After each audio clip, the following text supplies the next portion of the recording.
Hello, all you beautiful creatives. Today we're jumping into a bigger piece. So I'm going to break it up into several tutorials so that I could really give you guys the pointers on all the detail. And today's tutorial, we're going to be bringing a horse to life. We're going to be breathing some life into him.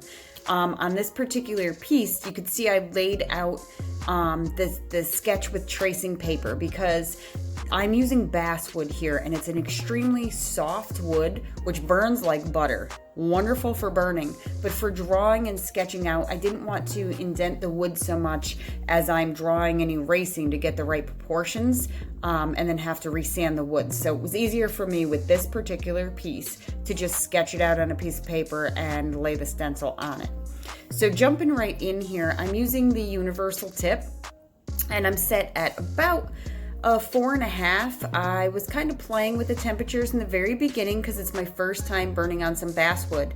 So this horse is a painter, and with that comes the dark spots. So I'm of course starting out just outlining around the dark spots, playing with my temperature to see what really is going to work for me. Of course, I want them to be darker, but I don't want it to be too dark because I can go back in and I can work through with layers. So I'm just kind of going around and I'm outlining some of the spots. As you can see here, I'm just touching the pen on the outside of the line and slightly pulling in towards the center to get that outlined mark. Now I've switched it up to the angled tip, and I'm kind of trying a few different little techniques around the very edges. And I know it kind of looks, because I've speed this video up so much, it looks like I'm doing little dots, but actually I'm pulling it. I'm using the point and I'm pulling it to create little hair-like strokes. So they're little tiny short lines, which you will see when I hold it back up for the camera again, that I'm really creating. I want it to look like hair. I want it to look like, the hair on the horse. So I'm creating all of these little tiny lines, layer after layer, and I'm building them up. I want to leave some lighter spots and not build them up so dark in the beginning because, ultimately we want this to look like the sun is kind of shining down, highlighting certain areas of the horse itself, along with all of the backgrounds and the other things that will eventually be in this piece. So layering is key. You don't need to turn your heat up so hot in the very beginning. You don't need to dive right in to try to get everything exact right, from the get-go. Don't be afraid to start out with a lighter heat and then turn it up and keep working in layers. Be patient, guys. This takes a lot of patience, but it is very relaxing. It's very enjoyable, and you could be very creative. So I'm using the same tip, but I've now laid it kind of flat, and I turned the heat up slightly, and I'm pulling across all of those fine hair-like strokes that I've created and left some of the spaces in lighter spaces that will eventually look like they are just hit by the sun. I'm kind of just dragging over top to start to blend everything, to start to darken the pieces up so that you can still see those little hair-like strokes, but it will all just kind of blend and soften the look. As it darkens it, it will actually soften it as well. And I'm going through some of the lighter spaces and just kind of dragging through that also. Again, just kind of starting to layer it up. I don't want it to be so dark from the beginning that then I can't go back in and lighten. So just be patient with it and let your creativity kind of wander as you go through these pieces and begin to layer. Now, I've gone through all of the spots that will be darker on this painter and already created the hair-like strokes with the tip of this, and now I'm going back through with it flattened out in a higher heat, set about a 5. I didn't get really crazy with the heat setting in this one yet, but about a 5, and just kind of going over it and softening all of those spots. You can see that I've already touched on his face a little bit and his ears, which as I begin the layers, I will continue to go back and create more and more darkness to them. So again, just kind of pulling over. You can also, as you have that laying down flat on its back, you can kind of use a circular motion as if you were coloring in with crayons. So now jumping back over to the ears and his mane, and I've turned the heat up now to about a 6, and because the front part of his mane is black in this particular horse and the back part is white, so I really want these to start to stand out, but I'm not burning them as dark as I will again go back over to add more depth and more darkness to them, but I want to kind of get it laid out. I want to know where these hair strokes are. So I'm using the point of the V tip, and I'm just making almost like the hair-like strokes that I made throughout his body, only I'm doing longer strokes and kind of wisping them out in the end to add just that little bit of softness to it. And I'm doing that as I'm kind of going over his forehead, and I will kind of go down the side of his face as well. Again, I want to reiterate, you don't need to go so dark and heavy in the beginning. Get some of this laid out. Then you could turn the temperature up. You can add the depth to it. You can create more darkness. You can see where you want these lines. I didn't finish coloring or lining in his entire face yet where I want those dark hair-like strokes to be, because I wanted to see where his mane is going to lay, how it's going to look when it lays there, so that I could go back and then create those little short hairs for his face and darken it up. I want his face to be dark, but I want the mane to be even darker. So I'm just kind of trying to get the layout. I want to leave the space right in the beginning. You want to leave that open around his eye, because you want to kind of create that realism, that's what kind of breathes life into him once you get his eye actually more realistic and more created. So I've left space around that because I don't want to bring everything right up to the eye right from the beginning and then feel like I didn't leave myself room to create that realism there.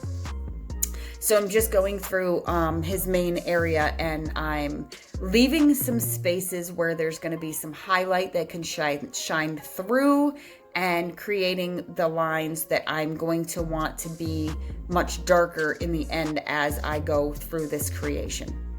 So, it takes some time. It takes time to create realism, and it just takes time to be creative. So don't be in a hurry to go through these pieces. That's why I've broken this tutorial up into so many pieces so that you can see. Now see in his hind end there, it's lighter where the light is going to be hitting his face. His chest pieces are much darker. Now in the end, I'm going to go back. I'm going to darken it up as I go through this piece, and probably will even after it's finished. Once I end the piece and go back through creating the background around it, I can see where I will need to do any little touch-ups. So I'm back to the universal tip, and I've turned the heat setting way down to about a 3. And I'm just going through and I'm creating a little texture. Now, on a painter horse, there is the dark spots, and then of course there is the white. So when you're burning, it's much harder to create definition where something is supposed to be white. So I'm just on a really light setting, and I'm just creating some texture throughout his ruffled fur. He has some, not really, just a little darker in the white areas. So that's what I'm trying to create here, very lightly. And as you will see me go through, I can start to structure a little bit of muscle tone this way, a little bit of just definition to his body so that it doesn't look so flat. Can you see that there? So I'm just trying to add a little something. And then I could go back through with a 220 light sandpaper and just kind of hit those spots to lighten them up slightly for a more natural look.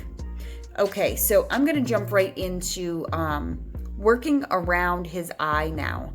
And I'm trying to create with the very tip here. I'm trying to give it a little bit of structure, a little bit of creating the very outside line, leaving him a little eyelid, a little whiteness around his eyelid. It's hard to see, I'm sorry guys, with that angle there, but I was trying to create a little bit of an eyelid, one line around the bottom, one slightly above that's going to leave that little bit of space, and then creating his eyeball within the center. Again, not coloring it solid, but coloring it in enough to leave a little white space, which you will see better later on as I continue the layers of darkness to it.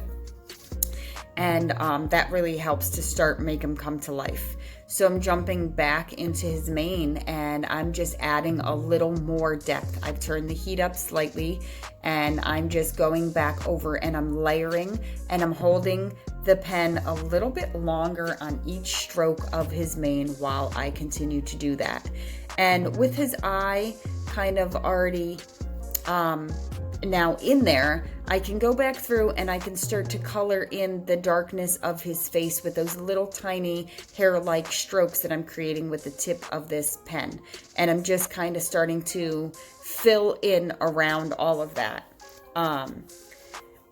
Again, one of these days, guys, I promise I'm going to have a better angle of the camera. I've tried different angles and I tend to seem like I get my hands in the way and then I'm blocking what you guys are trying to see. So I'm really trying to do the best I can to explain to you guys what I'm doing, so that you can follow along with my tutorials and still kind of get a okay look at the way that I'm working. So again, just creating these little tiny hair-like strokes to start to fill in around the side of his face. Always make sure, guys, that you comment below on my videos, anything that you have questions about, anything that you need to learn a little more about or want to see me jump into. I am always open to suggestions. Also, hit the little bell notification at the bottom and subscribe to my YouTube channel, and you will see the rest of not only this piece with every tutorial that comes out, but all of the other videos that I try to put out every week to educate you guys on how to be creative, how to jump into new things. These are for the beginner to really jump in and start to have fun and learn how to create really great pieces. So I always go back in, I erase any little pencil lines that I've drawn to kind of open up. Also, I light sandpaper 220 to erase some of the carbon copy when I'm using a stencil.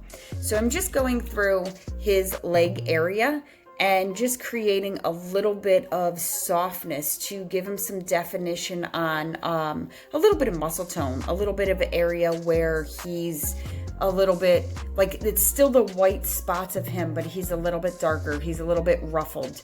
And just to kind of give that a little bit of definition to let it stand out from what is going to be the background.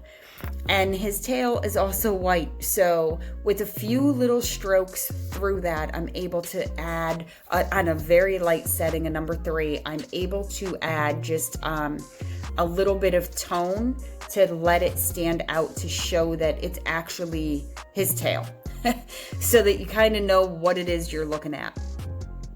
Okay, so back to around some of the outlined white, spots of him. I'm very lightly just touching on the outside edge of, say, around the frame of his face right now, and I'm just pulling in towards the center ever so slightly. It's just giving it a nice light definition. Can you see that? Where it just kind of makes his face pop slightly from the background.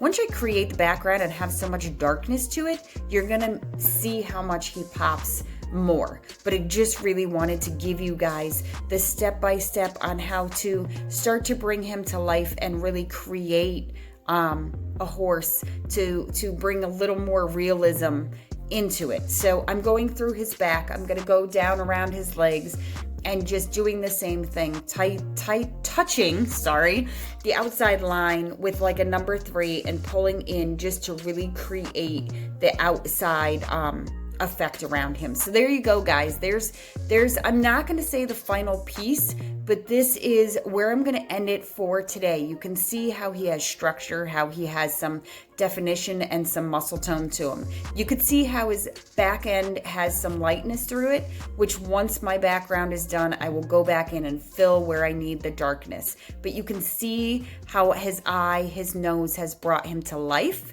And stay tuned for the next tutorial to